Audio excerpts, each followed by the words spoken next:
Hi everyone, this is Freddie with Superbike Unlimited, and we're going to bring you another update on the 2020 BMW S1000RR Superbike project. We've got some more components mounted up, as you can see here, with the subframe, the Superbike fuel tank, and there's several smaller components here that are required to mount these things, and some things that actually had to be made, but you can kind of see the general concept here. You got the rain light there, the brackets to hold that, which are nice and tidy.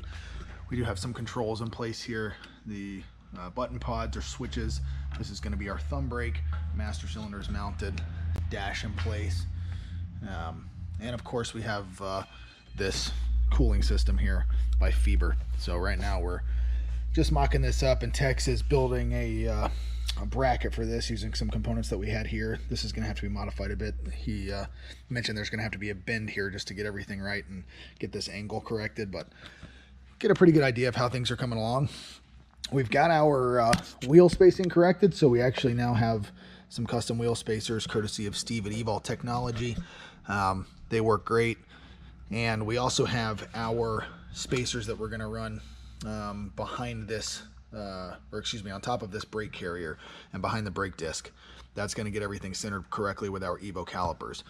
We're going to probably do another video shortly with an update on the braking system, because while we were servicing those Evo calipers, we unfortunately found that the piston bores inside the caliper were really kind of well beyond the service life, and they had some flaking and potting in the nickel finish. So unfortunately, when that happens, there's really not much you can do to easily restore it, especially in short time. I'm sure we could probably send them off to Brembo or somebody else to have them replated or refurb somehow, but the correct situation here is to just buy a new set and not have to worry about it. So that's what we're doing. I think next we should be able to finalize the install here before the end of this week.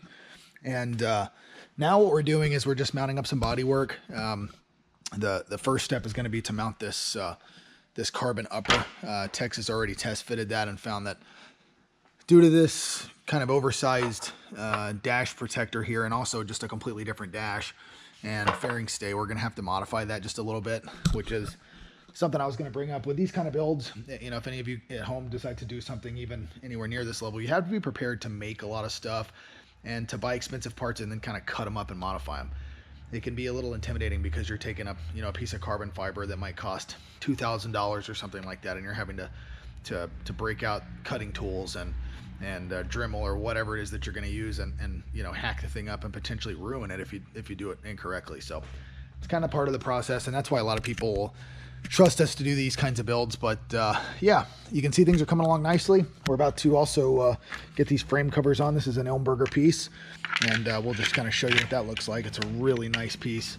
As you can see, it fits like a glove, and it'll offer a nice bit of protection in case this thing ever does go sliding down the track. You know, it's nice to protect the frame because it can be a pretty costly repair. So anyway, we'll have another update for you shortly. We'll come back in here as Tex begins mocking this stuff up, and we'll show you some of the progress of that.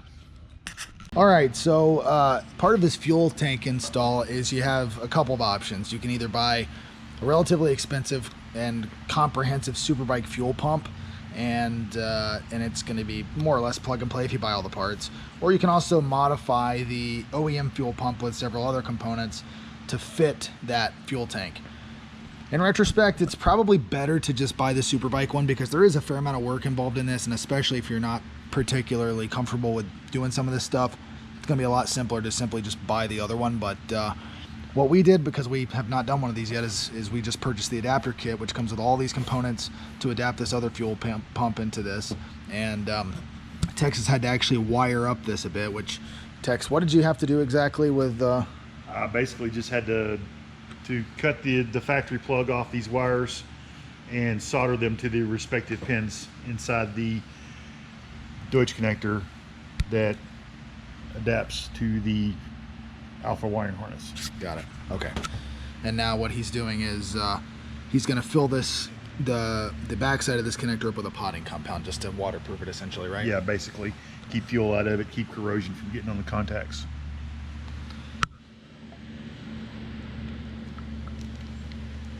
Normally a gun is used for this, but the one that we have did not accept the potting compound that we received, so we're improvising.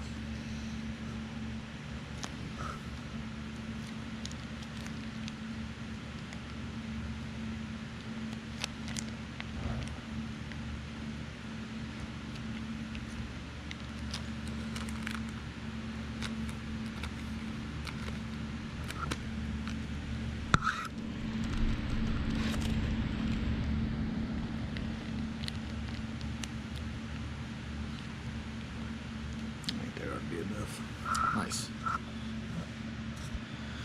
And essentially once this sets, it's just going to be a fully encased seal, as he said, so nothing can get in there, and it'll also help stabilize those wires. Once it fully sets, it more or less hardens, right? Yeah. All right, so Tex has finished modifying this upper fairing. You can kind of see there's been some, he essentially just had to cut out or notch this a bit for these the edge of this dash protector. So now we're able to get this fitted up and see how everything looks.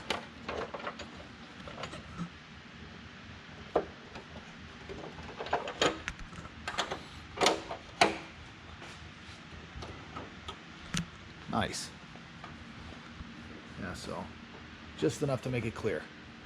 And then of course this, the windscreen actually goes on top of this, for those of you not familiar with the design of this bodywork, so not going to be any clearance issues with it having to go behind that or anything like you might see on some of the other stuff.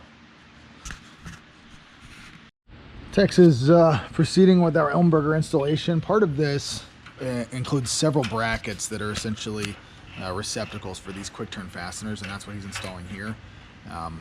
Allows for this to essentially be like a quick turn or a quick release bodywork kit. You can see this in place here.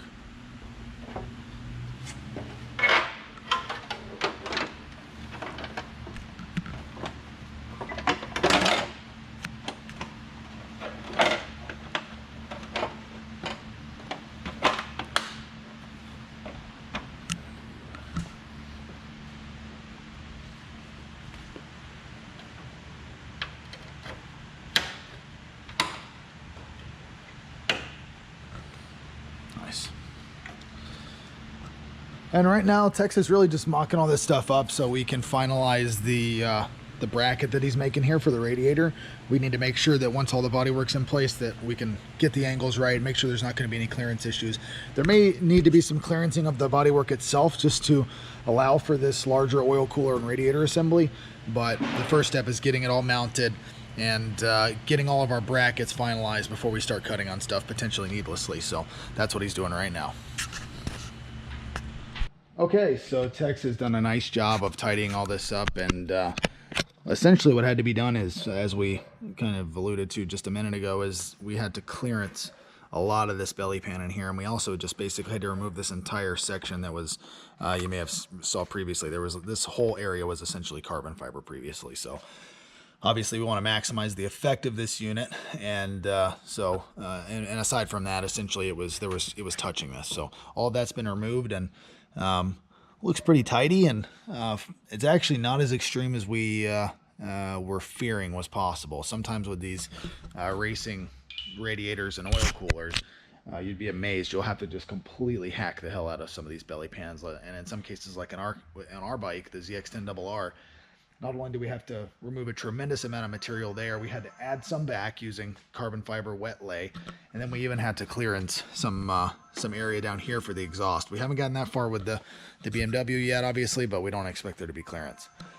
He also finalized this mount over here. You can see that in there a bit.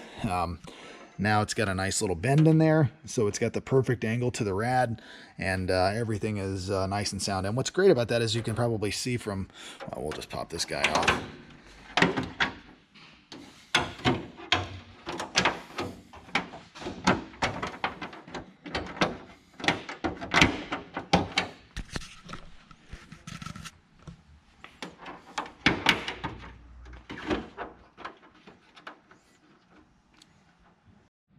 Okay, so we've got the bike stripped down a bit, and you can see this solution that Tex has created for the radiator. And as you can see, we've got several components that are going on for the harness install. We're actually proceeding a little bit differently than we'd intended, because we've got a lot of stuff that we're waiting on that just isn't showing up due to this COVID situation. We've got hundreds of titanium bolts that we've ordered to replace all of these steel bolts that you see all over this application. And we had intended to literally replace every single steel bolt with a tie one, and we've ordered a vast amount of tie to go along with some of the stuff that we already had in stock to do that. But it's left Japan, 2 weeks or so ago, but it hasn't made it here in the States yet due to this whole situation. Stuff's just not clearing customs as quickly as it normally does.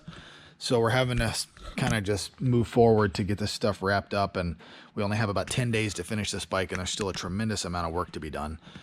So you can still see some of the progress here. The controls are coming along. We've got some stuff in place, and you can kind of see the direction that we're heading. And we still have some other custom components that are coming in. This is the Superbike radiator, or excuse me, front fender. We're probably going to modify this a bit just for an aesthetic reason. We don't love the way it looks at the bottom there, and neither does the customer, so might trim that up a bit. But otherwise, really nice piece. Has some cool vents, as you can see, for more effective brake cooling, perhaps. So you guys have requested a few more technical bits of information. One regarding tuning. We're for sure going to get into that once we get all this stuff installed and go into that. Tuning this application is actually a lot more simple than some of the more involved. Even flashing a stock ECU is actually way more complicated than tuning this thing. And sorry, just one moment. And the mapping is actually largely controlled by lambda targets. So we'll get into all that later. Another thing that was asked was, how do you choose offset? And how does that affect things? In general, just a really basic way to kind of break that down is adding offset decreases trail, that's just a universal concept. Anytime you increase offset, you decrease the trail, which generally speaking is going to make a bike feel more flicky or turn in faster or more nimble. And then decreasing offset increases trail, which will make a bike feel more stable. How do you choose which one? That's something, there is no magic number. I'm sure people have heard that before, and it's true. There's nothing that's just perfect for everyone. So it's important to test and make changes based on feedback from the rider and data. You can't just have a one size fits all. Everybody's different, and every chassis certainly is different. So it just takes a lot of work to find that sweet spot. And that's what teams are always doing, is testing and trying different values to achieve that setting that works great for their rider. So I can't give you too much, information on that. We kind of know what numbers we like to see, and we're just going to start off with a certain range. And then we're just going to go to the racetrack with this customer and test, and we'll make changes based on the feedback he says. So I know this update hasn't had as much progress as maybe some of you would have liked to have seen, us included, because we've been waiting on some of this stuff, but hopefully it was informative and you still got to see some cool stuff. So, and also I have to ask you guys, if you like this content, be sure to like these videos and subscribe to our channel, because it really helps. We're super busy around here, and it's kind of difficult for me to make some of these, but give us the feedback that you like it by doing that. Hit the like button, hit the subscribe button, comment if there's anything you want to see, and we'll try to make it happen for you. Thanks for watching.